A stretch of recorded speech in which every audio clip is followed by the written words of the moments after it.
Hello बच्चों, नमस्ते। कैसे हैं आप सभी लोग? मुझे उम्मीद है कि आप लोग अच्छे होंगे। तो आज हम लोग कौन सा क्वेश्चन सॉल्व करने वाले हैं, तो देखिएगा यहाँ पर हम लोग प्रैक्टिकल प्रॉब्लम नंबर 8 जो है ना, इसको हम सॉल्व करने वाले हैं। ठीक है, तो ये कहाँ पर है देखिएगा, आपके टेक्स्ट बुक में मैं आपको बताती हूँ कौन से पेज नंबर पे आना है। तो पेज नंबर 325 पे आप लोगों को आ जाना है। ठीक है, यस। पिछले सारे क्वेश्चंस आप सभी लोगों ने किए हैं कि नहीं किए हैं, तो जा करके आप लोग देख सकते हो पिछले वीडियोस को, उसमें मैंने पिछले क्वेश्चंस को सॉल्व करवाया है। ठीक है, तो चलो देखो यहाँ पर क्या लिखा हुआ है। पेंसिल ले लो अपने हाथ में। सबसे पहले हम ये देखेंगे कि कौन कहाँ पर जाएगा, किसके किसके ऊपर एडजस्टमेंट है, ये सारी चीजें हम मतलब पहले देखेंगे और फिर उसके बाद इसका सॉल्यूशन यहाँ पे करेंगे। ठीक है, तो देखिए यहाँ पे क्या लिखा है कि following is the trial balance extracted from the books of Raju Traders you are required to prepare. क्या क्या हमको प्रिपेयर करना है देख लीजिएगा यहाँ पर। Trading account, profit and loss account for the year ending 31 March 2019 and balance sheet भी हम लोगों को उसी डेट का बनाना है और यहाँ पे जो एडिशनल इन्फॉर्मेशन दी गई है उसे भी हमें देखना है। ठीक है, तो देखिएगा ट्रायल बैलेंस में कौन कौन सी चीजें दी गई हैं। तो सबसे पहले यहाँ पे दिया गया है राजूज ड्रॉइंग। तो ड्रॉइंग को क्या किया जाता है, कैपिटल में से लेस किया जाता है ना, तो वहां पे लिख लो कि कैपिटल में से हमको लेस करना है। ऐसे लिख लो कि कैपिटल में से लेस करना है। ठीक है, फिर उसके बाद वो जो ओपनिंग स्टॉक है उसको हम कहाँ पर लेकर के जाते हैं, ट्रेडिंग अकाउंट के डेबिट साइड में। फिर क्या है बच्चों, वेजेस कहाँ पे जाता है, trading account debit side. Purchase trading account debit side. Trade expenses कहाँ पर जाता है, तो इसके लिए मैंने आपको एक मतलब रूल बताया था ना कि अगर ट्रेड एक्सपेंसेस के साथ कुछ और एक्सपेंसेस दिए गए हैं जैसे कि सन्ड्री एक्सपेंसेस, ऑफिस एक्सपेंसेस या फिर जनरल एक्सपेंसेस, ठीक है, तो फिर ट्रेड एक्सपेंसेस को कहाँ पर लेकर के जाने का, ये ट्रेडिंग अकाउंट में। ठीक है, लेकिन अगर इसके साथ कुछ भी नहीं दिया तो फिर कहां पर लेकर के जाओगे, प्रॉफिट एंड लॉस अकाउंट में। ठीक है, तो देखिए यहाँ पे कुछ ऐसा एक्सपेंसेस दिया है क्या इसके साथ, चलो एक बार चेक कर लेते हैं। तो यहाँ पे कोई भी एक्सपेंसेस नहीं है, बस यहाँ पे ट्रेड एक्सपेंसेस ही दिया गया है। तो इसे हम कहाँ पर लेकर के जाएंगे, प्रॉफिट एंड लॉस अकाउंट के डेबिट साइड में। ठीक है, फिर उसके बाद देखिएगा रॉयल्टीज दिया गया है, तो रॉयल्टी कहाँ पे जाता है, हम जानते हैं ट्रेडिंग अकाउंट के डेबिट साइड। फिर उसके बाद देख लीजिए प्लांट एंड डेटर्स है, नहीं उसके नीचे सैलरी है ना, सैलरी कहाँ पे जाता है, प्रॉफिट एंड लॉस अकाउंट के डेबिट साइड। उसके बाद क्या है, डेटर्स क्या होता है, असेट्स होता है, plant and machinery assets, printing and stationery, profit and loss account debit side. Bad debts आप जानते हो पूरा फॉर्मेट बना करके हम कैसे उसको लिखते हैं। फिर उसके बाद डिस्काउंट दिया गया है, तो ये जो डिस्काउंट है ना, ये डिस्काउंट अलाउड है, यानी कि हमने डिस्काउंट दिया। ठीक है, तो जब आप डिस्काउंट दोगे तो वो आपके लिए क्या होगा, एक तरीके से एक्सपेंस होगा, यानी कि लॉस होगा ना, इसीलिए हम इसको कहाँ पे रिकॉर्ड करेंगे, तो प्रॉफिट एंड लॉस अकाउंट के डेबिट साइड में। ठीक है, फिर उसके बाद देखिएगा बच्चों आगे क्या है, फर्नीचर क्या होता है, असेट्स होता है। एडवर्टाइजमेंट कहाँ पे जाता है, profit and loss account debit side, लिखते जाओ पेंसिल से। ओके, फिर उसके आगे देखिएगा कैरेज आउटवर्ड दिया गया है। कैरेज आउटवर्ड मतलब क्या होता है, अगर आपने बायर तक सामान पहुंचाने के लिए जो ट्रांसपोर्टेशन का खर्चा दिया उसको हम बोलते हैं कैरेज आउटवर्ड। ठीक है, तो कैरेज आउटवर्ड को हम कहाँ पे रिकॉर्ड करते हैं, profit and loss account debit side. फिर बिल्स रिसीवेबल, ये असेट्स होता है। फिर cash in hand, cash at bank, ये भी हमारे असेट्स ही होते हैं। ठीक है, तो ये डेबिट बैलेंसेस हमने देख लिया। अभी क्रेडिट बैलेंस में आप सभी लोग आ जाइए। कैपिटल कहाँ पे जाता है, लाइबिलिटी साइड में जाता है। फिर सेल्स कहाँ पे जाता है, ट्रेडिंग अकाउंट के credit side.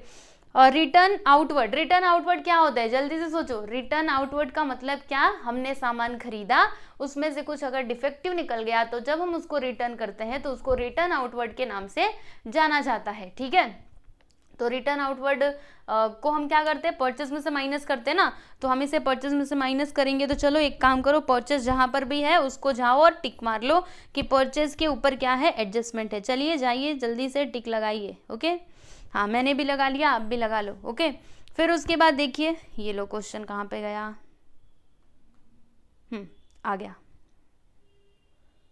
Yes question number 9। ठीक है, रिटर्न आउटवर्ड भी देख लिया। डिस्काउंट, ये देखो ये वाला जो डिस्काउंट है ना, जो यहाँ पे क्रेडिट साइड में दिया है, एक मिनट रुकिए, रिटर्न आउटवर्ड में कौन सा क्वेश्चन देख रही हूँ, हम क्वेश्चन नंबर 8 कर रहे हैं ना, ये देखो मैं क्वेश्चन नंबर 9 देख रही हूँ।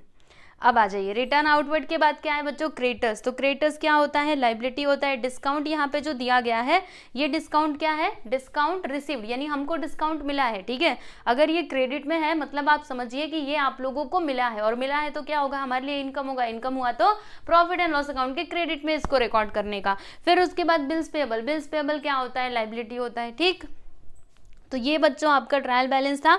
चलिए अभी एडिशनल जो इन्फॉर्मेशन दी गई है इसे हम फटाफट से देख लेते हैं। तो यहाँ पे क्लोजिंग स्टॉक दिया गया है, दो यहाँ पे प्राइस दिए गए हैं, एक तो है 40,000 जो क्या है कॉस्ट प्राइस, और एक है 44,000 जो क्या है बच्चों मार्केट प्राइस। तो इस कंडीशन में हम क्या करते हैं, जो कम होता है उसको लेते हैं, राइट। तो यहाँ पे कम क्या है 40,000 है ना, तो क्लोजिंग स्टॉक का प्राइस हम क्या लेंगे 40,000, ठीक है। फिर उसके बाद देखिएगा डिप्रिसिएशन बताया गया है प्लांट एंड मशीनरी के ऊपर, फर्नीचर और कंप्यूटर्स के ऊपर। तो चलो एक काम करो, जाओ ऊपर जाओ और सबको टिक करो। पहला प्लांट एंड मशीनरी टिक कर लीजिए, उसके बाद क्या है फर्नीचर, फिर कंप्यूटर्स, और कुछ है नहीं, ठीक है। उसके बाद से यहाँ पे सैलरीज के बारे में देखो क्या बताया गया है कि salaries are paid for 10 months only. चलो अब ऊपर जाओ और सैलरी को भी टिक करो, ठीक है। इसके ऊपर भी एडजस्टमेंट है, क्या दिया है क्वेश्चन सॉल्व करते टाइम पे आप लोग को बता दूंगी, ठीक है, चिंता नहीं करना। फिर उसके बाद बैड डेट्स दिया गया है, चलो सन्ड्री डेटर्स को भी जाइए और ऊपर जाकर के टिक कर लीजिए, क्योंकि यहाँ पे न्यू बैड डेट्स भी दिया गया है और आरडीडी भी हमको क्रिएट करना पड़ेगा, ठीक है। फिर लास्ट में advertisement is paid for 2 years. तो एक काम करो, यहाँ पे कई सारे एडजस्टमेंट है, एडवर्टाइजमेंट को भी जाओ ऊपर और जाकर के टिक करो, ठीक है।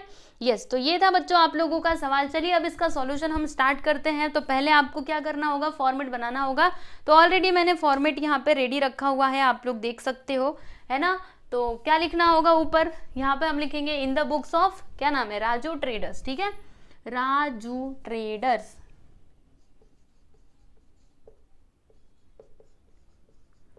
पहला अकाउंट हम किसके लिए बनाएंगे, तो trading account for the year ended 31 मार्च 2000, कौन सा है 2019, ठीक है, यहाँ पे लिख देते 2019। और फिर डेबिट क्रेडिट लिखना तो आप भूलिएगा नहीं, डेबिट एंड क्रेडिट ये भी हमें लिखना होता है ना। फिर उसके बाद पर्टिकुलर अमाउंट आप देख सकते हो। फिर प्रॉफिट एंड लॉस अकाउंट बनेगा, और फिर यहाँ पे लास्ट में बनेगा बैलेंस शीट एज ऑन, अच्छा मैंने यहाँ पे 2019 नहीं लिखा है, लिख दूँ, हाँ, बैलेंस शीट एज ऑन 31 मार्च 2019, ठीक है। और इधर वाले कॉलम में सारी लाइबिलिटीज आती है और यहाँ पे सारे असेट्स आते हैं, ठीक है। चलो अब एक एक करके हम यहाँ पे पोस्टिंग करना शुरू करते हैं। तो सबसे पहले क्या है, राजूस ड्राइंग। तो ड्राइंग को क्या किया जाता है, कैपिटल में से माइनस किया जाता है ना, और कैपिटल को हम कहाँ पे लिखते हैं, लाइबिलिटी साइड में लिखते हैं। तो यहाँ पर आइएगा और इधर लिख दीजिएगा कैपिटल, ठीक है। अभी तक हम कैपिटल पे पहुंचे तो नहीं है, अभी तक हम कैपिटल पे पहुंचे हैं क्या, नहीं पहुंचे हैं ना, तो बस इसको ऐसे ही लिख करके छोड़ दो और यहाँ पे लिखना लेस ड्राइंग्स, ठीक है। चलो ड्राइंग्स का अमाउंट कितना है हम देख लेते हैं। ड्राइंग्स इसका अमाउंट है स्टूडेंट्स 5,000, ठीक है। तो यहाँ पर मैं क्या लिख दूंगी 5,000 बराबर, इस तरीके से। उसके बाद देख लीजिए क्या है ओपनिंग स्टॉक। तो ओपनिंग स्टॉक कहाँ पर जाता है, ट्रेडिंग अकाउंट के डेबिट साइड में। तो हम इधर आएंगे और लिखेंगे टू ओपनिंग स्टॉक,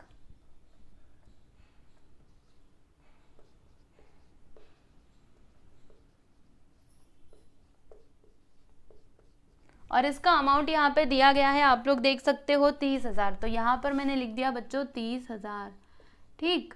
चलिए आगे बढ़ते हैं। अगला यहाँ पे वेजेस दिया गया है, तो वेजेस कहाँ पे जाता है, ट्रेडिंग अकाउंट के डेबिट साइड में ही जाता है। तो यहाँ पे हम क्या लिखेंगे टू वेजेस, और वेजेस के ऊपर एडजस्टमेंट है क्या, एक बार चेक करो, आप लोगों ने टिक किया है तो वेजेस के ऊपर यहाँ पे कोई भी एडजस्टमेंट नहीं है। और इसका अमाउंट कितना है 5,000, तो यहाँ पर मैं लिख दूंगी बच्चों 5,000, ठीक है। चलो आगे बढ़ते हैं। अगला यहाँ पे देख लीजिएगा परचेस दिया गया है, और परचेस के ऊपर क्या है एडजस्टमेंट, यानी परचेस रिटर्न भी तो है ना। तो परचेस का अमाउंट हम कहाँ पे लिखेंगे, इनर कॉलम में लिखेंगे, और कितना है 60,000। तो यहाँ पे हम क्या लिखेंगे स्टूडेंट्स टू परचेस, ठीक है। यहाँ पे लिखेंगे हम 60,000, ओके। और एक लाइन हम छोड़ देंगे किसके लिए, रिटर्न को माइनस करने के लिए, बराबर। फिर उसके बाद देखिएगा ट्रेड एक्सपेंसेस दिया गया है। तो ये ट्रेड एक्सपेंसेस कहाँ पर जाएगा, तो ये जाएगा प्रॉफिट एंड लॉस अकाउंट के डेबिट साइड में। क्यों, क्योंकि यहाँ पर ना इसके साथ जनरल एक्सपेंसेस दिया है, ना ऑफिस एक्सपेंसेस है, और ना ही सन्ड्री एक्सपेंसेस है, ठीक है। चलिए यहाँ पे हम लिखते हैं टू ट्रेड एक्सपेंसेस,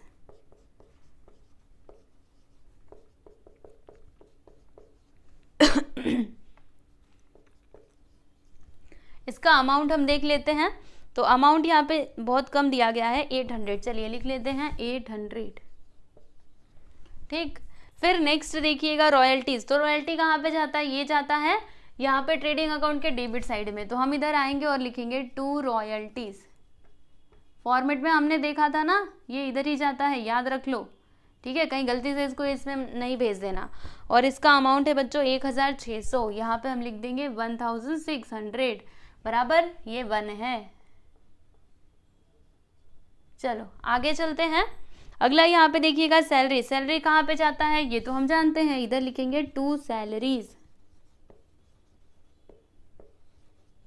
और इसका अमाउंट कितना आएगा, तो इसका अमाउंट आ जाएगा 20,000, यहाँ पे हम लिख देंगे बच्चों 20,000, ठीक है। चलो अभी नेक्स्ट वन क्या है, डेटर्स है ना, तो डेटर्स को कहाँ पे लिखा जाता है, असेट साइड में, तो यहाँ पे हम आएंगे और क्या लिखेंगे स्टूडेंट्स, डेटर्स लिख देंगे, ठीक। और इसका अमाउंट हमें कहाँ पे लिखना है, इनर कॉलम में लिखना है, क्योंकि इसके ऊपर क्या है, एडजस्टमेंट है, ठीक है। तो डेटर्स का अमाउंट है 80,000, काफ़ी ज़्यादा है, रुको, डेटर्स, हाँ 80,000। फिर उसके बाद यहाँ पे प्लांट एंड मशीनरी दिया गया। देखो जब भी आप डेटर्स लिखते हैं ना, तो इसके लिए 2 लाइन हमेशा छोड़ने का, क्योंकि आपने देखा होगा हर बार क्वेश्चन में क्या होता है, डेटर में से देखो हमको 2 चीज़ें माइनस करनी पड़ती है, मतलब कोई ही ऐसा क्वेश्चन होगा जिसमें वो दोनों एडजस्टमेंट ना दिए हो, नहीं तो हर बार दिया रहता है, पहला तो नया बैड डेट्स और दूसरा न्यू आरडीडी, ठीक है। इसके लिए कितना लाइन छोड़ने का, एक, मतलब इतना, मतलब अपने हिसाब से आप 2-3 लाइन छोड़ दिया करो डेटर्स लिखने के बाद, ओके। तो क्या लिखेंगे अभी, प्लांट एंड मशीनरी, तो मैं इतना लाइन छोड़ देती हूँ, इतने में तो हो ही जाएगा। यहाँ पे लिखेंगे प्लांट एंड मशीनरी, ठीक है। और इसका अमाउंट यहाँ पर कितना दिया गया है, 56,000, ठीक है। तो मैं यहाँ पर लिख दूंगी बच्चों 56,000। और इसके ऊपर एडजस्टमेंट है कि नहीं, जी हाँ है, ठीक है, एडजस्टमेंट है तो एक लाइन छोड़ना पड़ेगा, और क्या, ये लीजिए छोड़ दिया। चलो आगे बढ़ते हैं।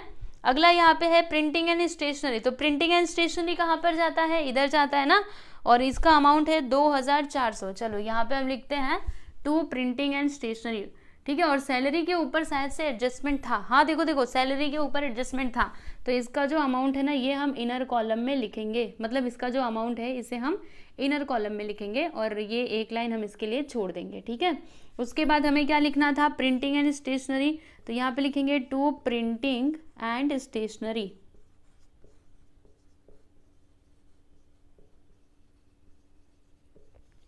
कितना था 2,400, ठीक है। फिर यहाँ पे बैड डेट्स दिया गया है, तो चलिए बैड डेट का पूरा यहाँ पर हम लोग फॉर्मेट बना लेते हैं। तो क्या लिखा जाता है, सबसे पहले यहाँ पे लिखने का टू बैड डेट्स, फिर क्या करोगे, इसमें ऐड करना होता है किसको, न्यू बैड डेट्स को, फिर इसमें हमें ऐड करना होता है बच्चों किसको, न्यू आरडीडी को, राइट। और हमें माइनस करना होता है इसमें से किसको, ओल्ड आरडीडी को, ठीक है। तो ये फॉर्मेट आप लोग ध्यान में रखिएगा। तो चलिए देखते हैं कि बैड डेट्स का अमाउंट कितना दिया है। तो यहाँ पर बैड डेट का अमाउंट दिया गया है 900, तो यहाँ पर मैं लिख दूंगी स्टूडेंट्स 900, ठीक।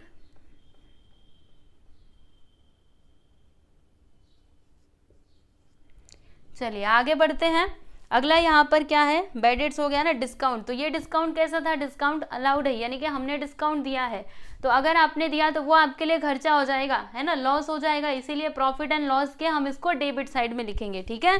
तो चलिए लिख देते हैं, क्या लिखेंगे इधर, टू डिस्काउंट,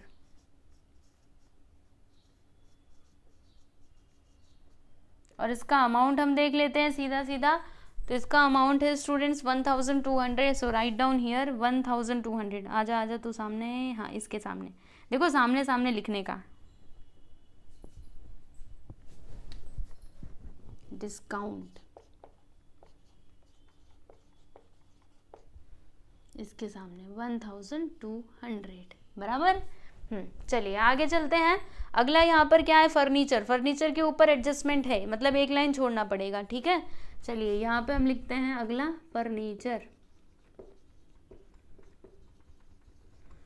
और इसका अमाउंट यहाँ पे दिया गया है कितना, अमाउंट है 16,000, ठीक है। चलो यहाँ पे मैं लिख देती हूँ 16,000, और ये लीजिए एक लाइन मैंने छोड़ दिया किसके लिए, फॉर एडजस्टमेंट। ओके, फिर उसके बाद नेक्स्ट वन क्या है बच्चों, एडवर्टाइजमेंट, और एडवर्टाइजमेंट के ऊपर क्या है, एडजस्टमेंट है, बोला था ना आप लोगों को टिक करने। और एडवर्टाइजमेंट को लिखना कहाँ पर है, तो यहाँ पर लिखना है प्रॉफिट एंड लॉस अकाउंट के डेबिट साइड में। चलिए हम लिख देते हैं, क्या लिखेंगे, टू एडवर्टाइजमेंट।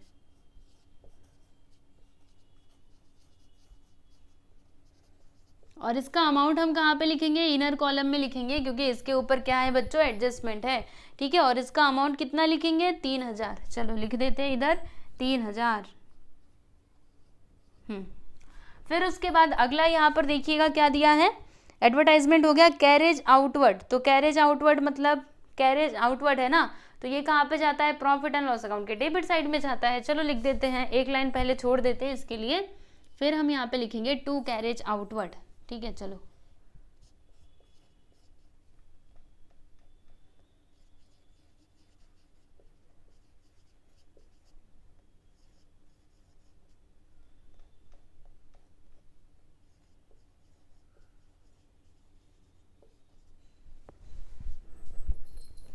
इसका अमाउंट यहाँ पे दिया गया है 600। ठीक है, तो मैं यहाँ पे लिख दूंगी, ये कुछ ठीक नहीं लग रहा ना, रुको अच्छे से लिखो थोड़ा, आउटवर्ड्स 600। ठीक, चलिए आगे बढ़ते हैं। अगला यहाँ पर क्या है, कैरेज आउटवर्ड हो गया। कंप्यूटर्स, कंप्यूटर्स के ऊपर क्या है, एडजस्टमेंट है, राइट, मतलब हमें एक लाइन छोड़ना पड़ेगा, तो यहाँ पर हम लिख देते हैं बच्चों कंप्यूटर्स। और इसका अमाउंट कितना लिखोगे, तो जितना दिया है उतना ही लिखोगे ना, कितना दिया है, 1,20,000। ये काफ़ी महंगा कंप्यूटर है, 1,20,000 का। चलो एक लाइन हम छोड़ देते हैं फॉर एडजस्टमेंट। उसके बाद नेक्स्ट वन क्या है, बिल्स रिसीवेबल, तो ये भी क्या होता है, असेट्स होता है, तो इसको हम यहाँ पे आएंगे और लिख देंगे बिल्स रिसीवेबल करके।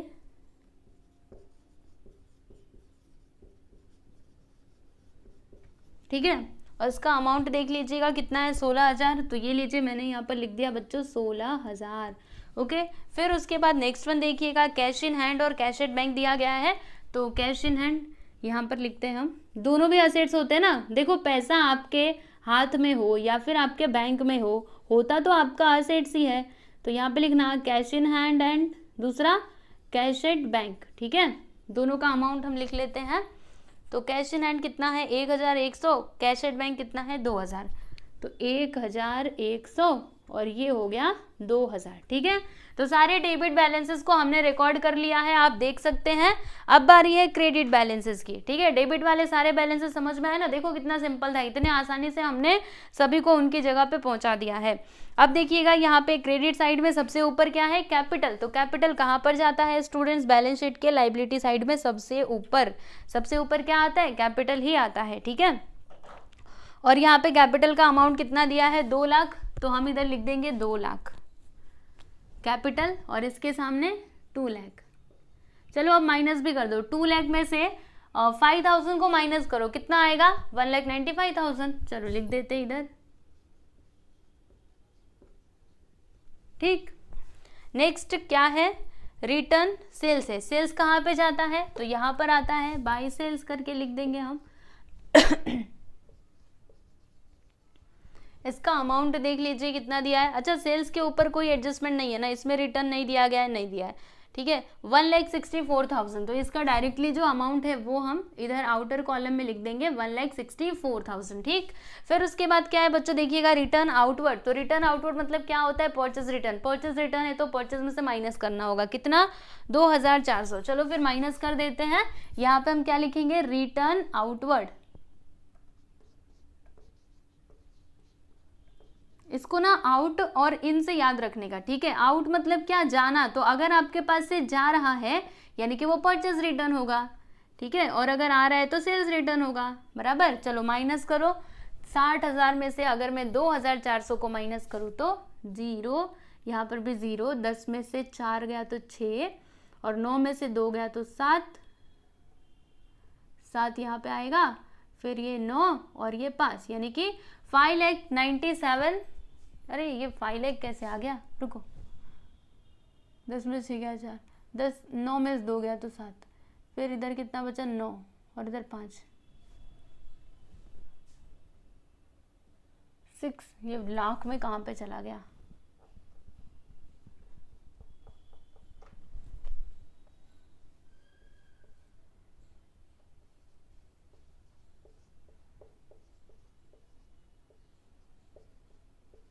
$57,600, ठीक है। चलिए आगे चलते हैं। अगला यहाँ पे देखिएगा क्रेडिटर्स दिया गया है, तो क्रेडिटर्स कहाँ पे जाता है? यहाँ पर आता है। चलिए हम लिख देते हैं क्रेडिटर्स। इसका अमाउंट दिया गया है 40,000। फिर अगला है, देख लीजिएगा डिस्काउंट। तो ये डिस्काउंट कैसा है? ये डिस्काउंट रिसीव्ड है, यानी कि हमें डिस्काउंट मिला, और डिस्काउंट मिला तो किधर लिखने का? डिस्काउंट जब मिलता है तो प्रॉफिट एंड लॉस अकाउंट के क्रेडिट में लिखने का, क्योंकि वो हमारे लिए क्या हो जाता है? इनकम हो जाता है। तो हम इधर क्या लिखेंगे स्टूडेंट्स? एक लाइन छोड़ो, बाय डिस्काउंट, और इसका अमाउंट यहाँ पर देखिएगा कितना आएगा? 1,600, ठीक है। फिर यहाँ पे नेक्स्ट वन देख लीजिए, बिल्स पेबल दिया गया है। तो बिल्स पेबल क्या होता है बच्चों? लाइबिलिटीज होता है। तो यहाँ पे हम लिख देंगे बिल्स पेबल,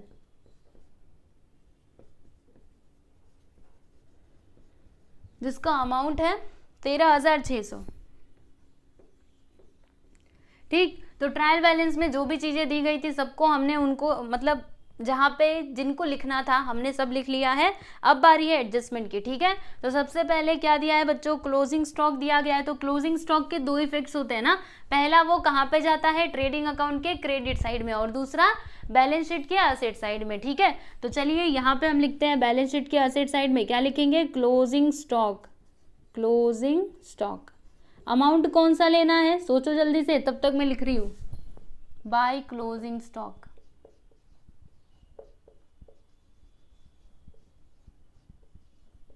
सोचा? देखो यहाँ पे दो अमाउंट दिए गए हैं, एक तो 40 है, दूसरा 44 है। तो जो कम रहता है वो लिया जाता है, यानी कि 40,000 हम इसको कंसिडर करेंगे, 40,000,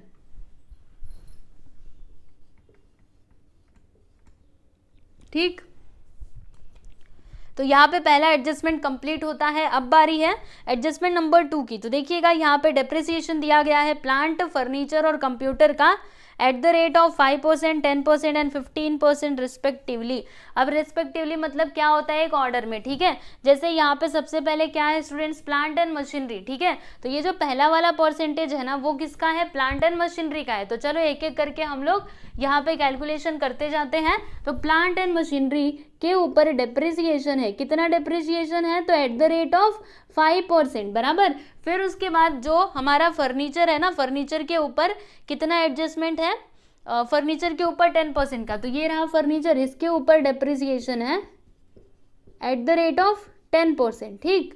फिर उसके बाद क्या है बच्चों? कंप्यूटर, और इसके बाद मतलब इसके ऊपर कितने का एडजस्टमेंट है? 15% का एडजस्टमेंट है, डेप्रिसिएशन, ठीक है, 15% का। यहाँ पे लिखेंगे depreciation at the rate of 15%। तो चलो अभी कैलकुलेशन करना शुरू करते हैं। तो 56,000 का 5% निकालो, 5/100, 00 से 00 को कैंसिल करना, 500, 5 6 जा 30, 3 आ गया, 5 5 जा 25 प्लस 3 क्या हो जाएगा? 28, यानी कि 2,800 क्या आ गया इसका? और मतलब डेप्रिशिएबल अमाउंट आ गया कितना? 2,800, बराबर। फिर उसके बाद इसका भी कैलकुलेशन कर लो। फर्नीचर का ये 16,000 का 10% अगर मैं निकालूंगी तो कितना आएगा?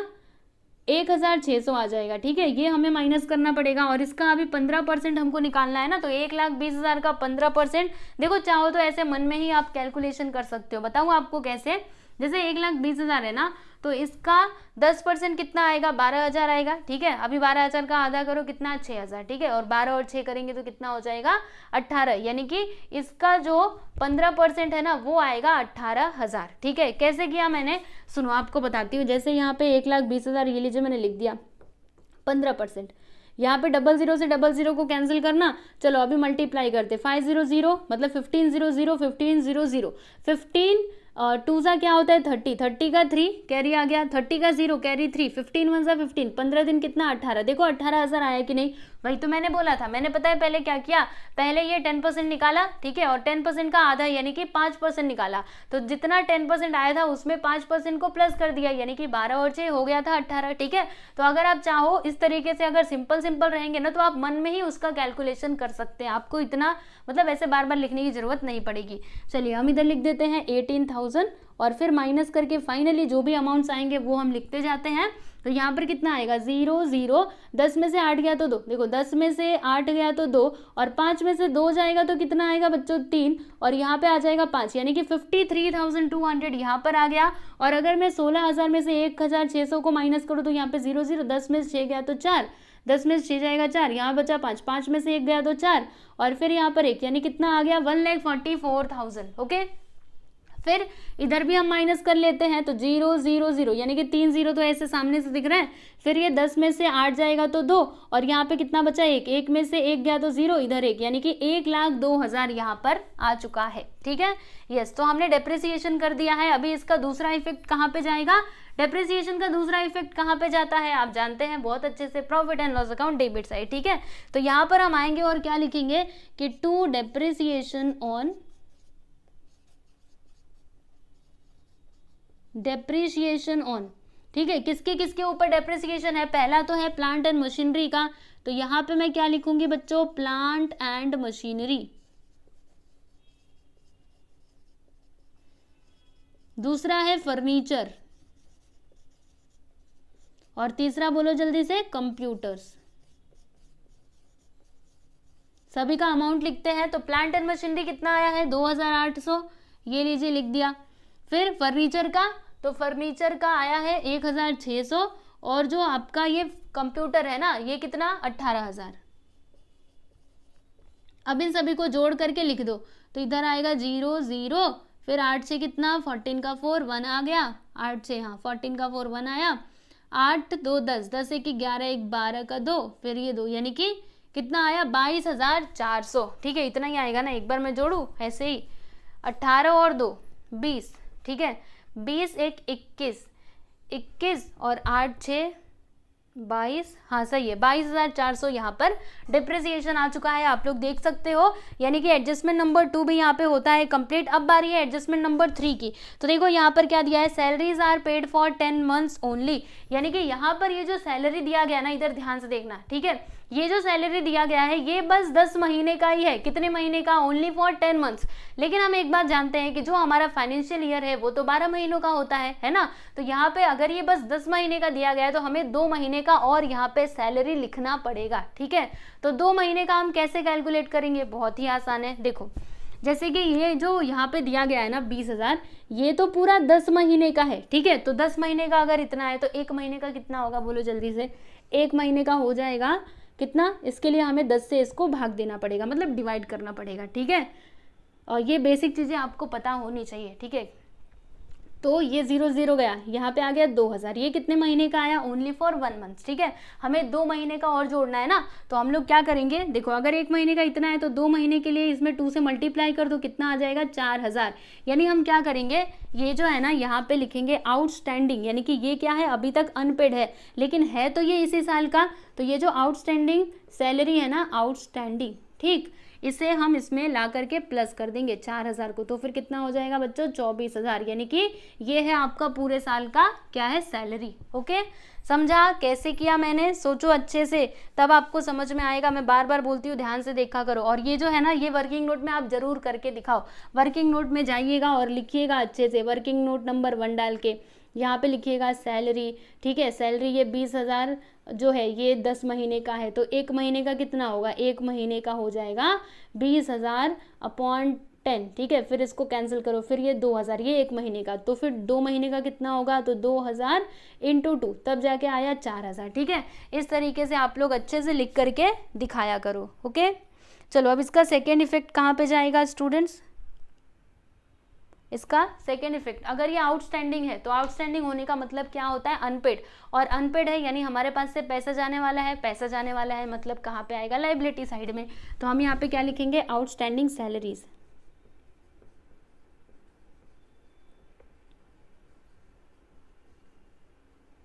कितना आउटस्टैंडिंग है, 4,000, तो यहाँ पे लिख देंगे बच्चों 4000। ठीक है, क्लियर, समझा ना। चलो अब आगे बढ़ चलते हैं। अगला यहाँ पर जो हमारा क्या है, मतलब एडजस्टमेंट देखिएगा, एडजस्टमेंट नंबर 4, यहाँ पे फर्दर बैड डेट्स दिया है कितना 400, और यहाँ पे आरडीडी क्रिएट करने बोला गया है कितना 10% का। तो सबसे पहले हम क्या करेंगे, ये जो न्यू बैड डेट्स दिया है ना, फर्दर बैड डेट्स मतलब न्यू बैड डेट्स, ठीक है। तो ये जो न्यू बैड डेट्स 400 दिया है, इसके दो इफेक्ट्स होंगे, एक तो हम यहाँ पर लाएंगे और न्यू बैड डेट्स में इसको लिखेंगे, फिर इसका दूसरा इफेक्ट क्या होगा कि जो हमारा सन्ड्री डेटर्स है उसमें से हम इसको ना लेस भी करेंगे। ठीक है, तो चलो करते हैं, यहाँ पर लिखेंगे लेस न्यू बैड डेट्स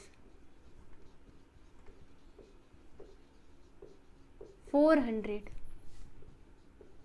चलो अभी माइनस करते हैं, तो इधर आएगा 0 0, 10 में से 4 गया तो 6, इधर बचा 9, इधर बचा 7, यानी कि 79,600 यहाँ पर आ जाएगा। ओके, और इसका दूसरा इफेक्ट यहाँ पर देखिएगा, ये जो न्यू बैड डेट्स है ना, इसमें हम आएंगे और यहाँ पे लिख देंगे 400। ओके, चलो अब आरडीडी देख लेते हैं। तो यहाँ पे हम क्या लिखेंगे बच्चों, माइनस न्यू आरडीडी,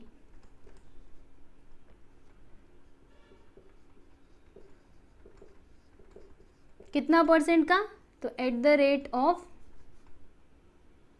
10%। तो 10% का मतलब क्या है, इसी का हमें मतलब उसका हमें 10% निकालना पड़ेगा ना। तो 79,600 का 10% कितना होगा, देखो ऐसे हम निकालेंगे 79,000 का, अच्छे से वर्किंग नोट में इधर डाल करके करना, 79,600 का 10% यानी कि 10/100, 0 0 कैंसिल करो, ये वाले 0 से ये वाला 0, कितना आया 7,960। तो यहाँ पर हम लिख देते हैं 7,960। ठीक है, चलो अब माइनस करके देख लेते हैं कितना आएगा। तो 0 में 0 गया तो 0, 10 में से 6 गया तो बच्चों 4 आ गया। ठीक है, 10 में से 6 गया तो 4, और यहाँ पे कितना बचेगा 5, इसने 1 इसको दिया, 15 में से 9 जाएगा तो 6, फिर यहाँ पे 8 बच्चा, 8 में से 7 गया तो 1, और यहाँ पे कितना 71,640। ठीक है, इतना ही आएगा ना, एक बार मुझे सोचने दो अच्छे से। ये 0, 10 में से 6 गया तो 4, और फिर उधर बचा 5, फिर उसने 1 उसको दिया, 15 में से 9 गया तो 6, और 8 में 7 गया तो 1, और फिर वो 7 यहाँ पर। ठीक है, तो ये जो न्यू आरडीडी आया है यहाँ पर भी हम इसको लिखेंगे, कितना आया है 7,960। ठीक, चलो अब इन सभी को टोटल कर देते हैं। तो यहाँ पे आएगा 0, यहाँ पे आ जाएगा 6, और 9 9 18, 18 4 22, 2 आया, 7 2 9, यानी कि 9,260।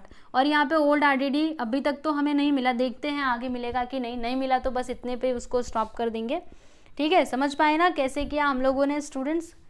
71,640 ये सब कुछ आ चुका है। तो यहाँ पर ये जो आपका एडजस्टमेंट नंबर 4 था ये भी होता है कंप्लीट। अब बारी है लास्ट एडजस्टमेंट की। इसमें क्या लिखा है कि advertisement is paid for 2 years, मतलब यहाँ पर ये जो एडवर्टाइजमेंट दिया है ना ये 2 सालों का दिया है। ठीक है, अब क्योंकि हम जानते हैं कि ये जो फाइनल अकाउंट हम बना रहे हैं खाली बस 1 साल का ही बना रहे हैं। ठीक है, तो अगर इसमें दो साल का एक्स्ट्रा दिया गया है तो उसे हमें माइनस करना पड़ेगा। याद रखो, जब भी आप क्या करते हो, ये अकाउंट्स प्रिपेयर करते हो ना, तो उसी साल का जो खर्चा या फिर इनकम रहता है वो यहाँ पे लिखा जाता है। बाकी अगर पिछले साल का मतलब अगर वो अगले साल का है, ठीक है, तो उसे हमें इसमें नहीं दिखाना चाहिए। ओके, तो हम क्या करेंगे, ये 2 सालों का है ना, तो 1 साल का इसमें से माइनस कर दो। 1 साल का कैसे मिलेगा, तो ऐसे मिलेगा, देखो आप लोगों को बताती हूँ। अगर 2 साल का इतना है तो 1 साल का कितना होगा, इसका आधा कर दो ना, 3,000 का आधा कर दो। ठीक है, तो 3,000 का आधा कितना आएगा 1,500, यहाँ पे लिख देते हैं हम लोग 1,500। चलो माइनस करके बताओ कितना आएगा 1,500। ठीक है, तो ये जो बचा हुआ 1,500 है ये क्या है, ये प्रीपेड है ना, तो यहाँ पे हम लिख देंगे यानी जो हमने पहले से पे किया है। ठीक है, समझ पाए ना कैसे मैं इसको कर रही हूँ। देखिए, अगर 2 साल का 3,000 है तो 1 साल का कितना होगा 1,500। ये 1,500 कैसे आया, जब हमने 3,000 में से 1,500 को माइनस किया तब जाके ये आया। ठीक है, तो ये जो 1,500 है ये किस नाम से जाना जाएगा, प्रीपेड के नाम से जाना जाएगा, क्योंकि हमने पहले ही पे कर दिया है। और अगर आपने कुछ भी पहले ही पे कर दिया हो तो वो आपके लिए क्या होता है, क्या कंसिडर किया जाता है, असेट्स, क्योंकि अगले साल मतलब आने वाला जो साल है उसमें आपको ये एडवर्टाइजमेंट नहीं देना पड़ेगा, क्योंकि आपने तो पहले ही दे दिया है। ठीक है, तो यहाँ पर आएंगे हम लोग असेट साइड में और क्या लिखेंगे, प्रीपेड एडवर्टाइजमेंट।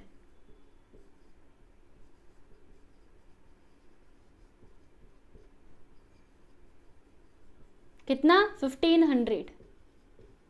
ठीक है, यस, तो यहाँ पर हमने सारे एडजस्टमेंट को कंप्लीट कर लिया है, आप लोग देख सकते हो। अब बारी है किसकी, तो सारे अकाउंट्स को एक एक करके क्लोज करने की। चलो यहाँ पे सबसे पहले तो इसका जो क्लोज है वो हम कर देते हैं। यहाँ पे कुछ नहीं है तो एक लाइन खींचो और बस छोड़ दो, लाइन खींच दो और ये जो है ये सीधा सीधा यहाँ पे उतार दो। अगर ओल्ड बैड डेट्स नहीं है, ओल्ड आईडीडी नहीं है तो जान दो ना, कोई बात नहीं, ठीक है।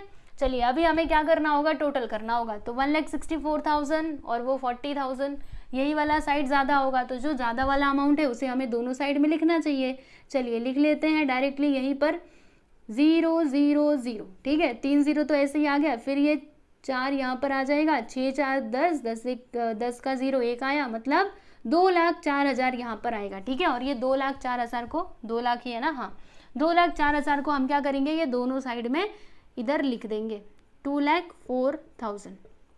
अब क्या करोगे, इतना काम तो कर लिया। अब ये जो डेबिट साइड है ना इसका हम टोटल करेंगे और फिर देखेंगे, रुकिए मैं ना कैलसी से करती हूँ इसका टोटल, फिर देखेंगे कि ये कितना आता है, मतलब हमें कितने का ग्रॉस प्रॉफिट हुआ, ठीक है। चलो 30,000 प्लस 5,000 यानी कि 35,000, फिर 57,600 प्लस 1,600, कितना आया 94,000। देखो ये डेबिट वाला साइड ना इतना आया है, तो हमें क्या करना होगा, ग्रॉस प्रॉफिट निकालने के लिए इसमें से माइनस करना होगा 2,04,000 में से। चलो माइनस करते हैं, 204,000 इसमें से माइनस करो किसको, 94,200, तो कितना आता है बच्चों 109,800, ठीक है। तो चलो यहाँ पे हम लिख देते हैं, फाइनली हमको ग्रॉस प्रॉफिट मिल चुका है 109 और 800 यानी कि 1,09,800, ठीक है। ये क्या है, ग्रॉस प्रॉफिट है, तो हम इधर आएंगे और क्या लिखेंगे, to gross profit carried down, ठीक है। अब ये जो ग्रॉस प्रॉफिट आया है ना इसे हम ट्रांसफर करेंगे कहाँ पर, तो प्रॉफिट एंड लॉस अकाउंट में हम इसको लेकर के जाएंगे। तो ये किस साइड जाएगा, क्रेडिट में। क्या लिखेंगे यहाँ पे, by gross profit brought down,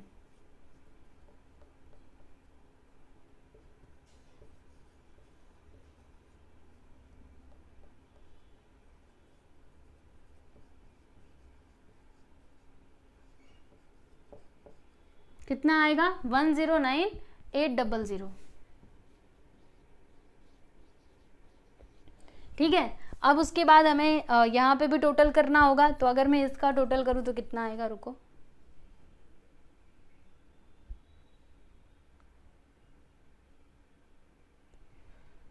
$1,600, तो इसका टोटल आ रहा है 1,11,400। ये तो क्रेडिट वाला है, ठीक है। अभी डेबिट वाला भी हम टोटल करके देख लेते हैं और फिर हमें पता चलेगा कि हमको यहाँ पे प्रॉफिट होगा या फिर लॉस होगा, ठीक है।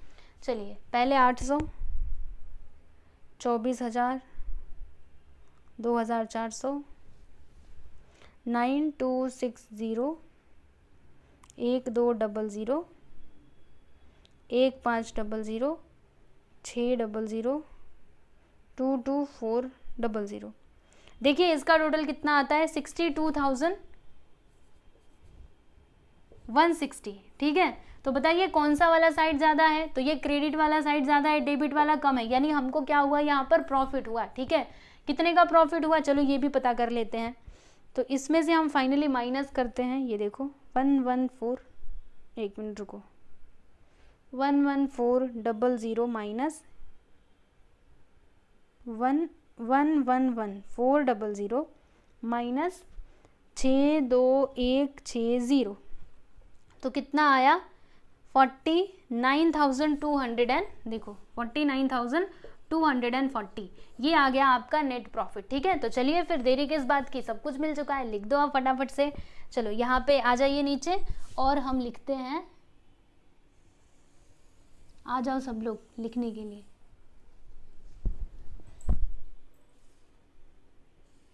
जो ज़्यादा वाला अमाउंट है इसे हम दोनों साइड में लिखेंगे, यानी कि यहाँ पे आएगा 1,11,400, ठीक है। और फिर ये 1,11,400 इस साइड भी आ जाएगा,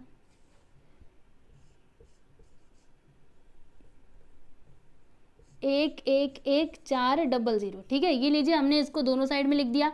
अब क्या करना है, अब जो हमको प्रॉफिट हुआ है वो भी तो लिख करके बताओ ना कि नेट प्रॉफिट कितने का हुआ। चलो नेट प्रॉफिट देख लीजिए कितने का हुआ है, तो 49,240 का यहाँ पे मैं लिख देती हूँ 49,240। ठीक है, इसको इस तरीके से आप सर्कल में करके दिखा सकते हो। ये है आपका बैलेंसिंग फिगर। यहाँ पे हम क्या लिखेंगे, to net profit carry down.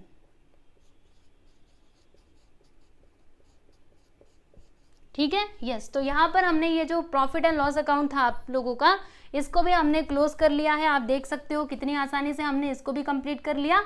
अब बारी है इसकी। ठीक है, तो यहाँ पे हम क्या करेंगे, जो हमको प्रॉफिट हुआ है उसे हम लाएंगे, इसमें ला करके प्लस कर देंगे। तो यहाँ पे प्लस का साइन, फिर हम क्या लिखेंगे बच्चों, नेट प्रॉफिट। ठीक है, बोलो जल्दी से कितने का प्रॉफिट हुआ है हम लोगों को। तो यहाँ पर देखो 49,240 और अभी इसका टोटल करके कितना आएगा, चलो कर देते हैं जल्दी से।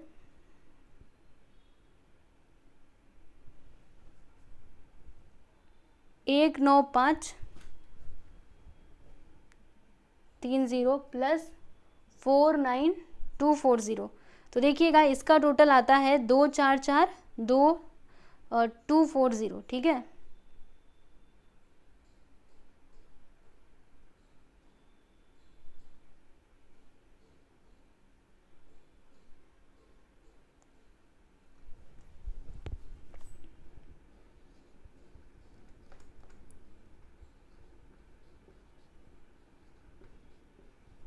ठीक, ये हमने लिख लिया। अब क्या करना है, तो अब हम यहाँ पे दोनों साइड का टोटल करके देख लेते हैं कि जो हमारा बैलेंस शीट है वो टैली होता है या फिर नहीं होता है। ठीक है, वैसे तो होना चाहिए, हमने सब कुछ सही सही किया है तो क्यों नहीं होगा, जरूर होगा।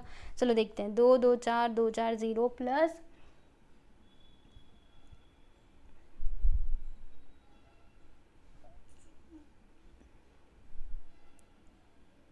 कितना आया। देखिए इसका टोटल बताती हूँ आप लोगों को, इतना आया है और दोनों साइड में वही आना चाहिए। वर्किंग नोट किया था ना, देखो मैंने मिटा दिया, नहीं किया रहेगा तो पीछे से देख करके फिर से आप कर लेना।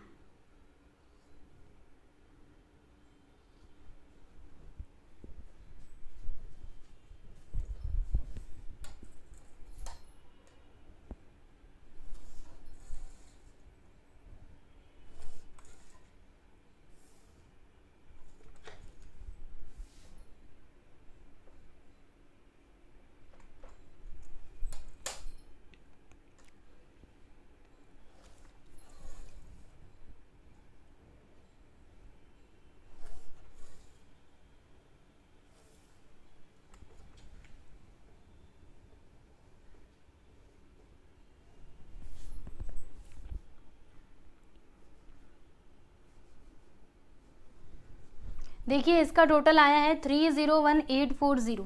यहाँ पे मैं लिखती हूँ 301,840। ठीक है, चलो उस साइड का भी टोटल कर लेते हैं।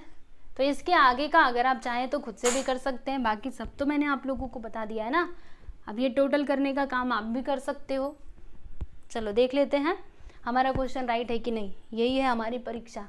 7,640 7,1,640 5,3,2,0 1,4,4,0 1,0,2,3,0 1,6,30 1,1,0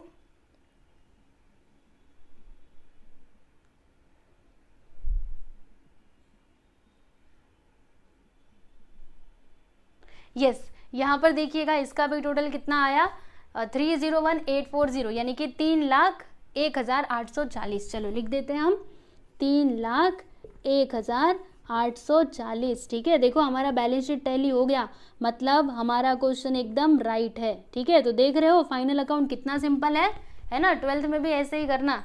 तो यहाँ पर फाइनली हमने ये जो क्वेश्चन नंबर, कौन सा क्वेश्चन अभी हम सॉल्व कर रहे थे, तो क्वेश्चन नंबर 8 यहाँ पे होता है कंप्लीट। आप लोग देख सकते हो, तो जैसे मैंने बताया वैसे ही आप लोग कीजिएगा। ठीक है, आपका क्वेश्चन गलत हो ही नहीं सकता फाइनल अकाउंट का। ओके, तो चलिए आप लोग पढ़ाई कीजिए। टेलीग्राम चैनल को नहीं ज्वाइन किया है आप लोगों ने तो कर लीजिएगा, लिंक आपको डिस्क्रिप्शन में मिल जाएगा। ठीक है, तो चलिए अभी नेक्स्ट वीडियो में हम सॉल्व करेंगे कौन सा क्वेश्चन, अगला सवाल। ठीक है, तो चलो फिर मिलते हैं अगले वीडियो में। Bye everyone.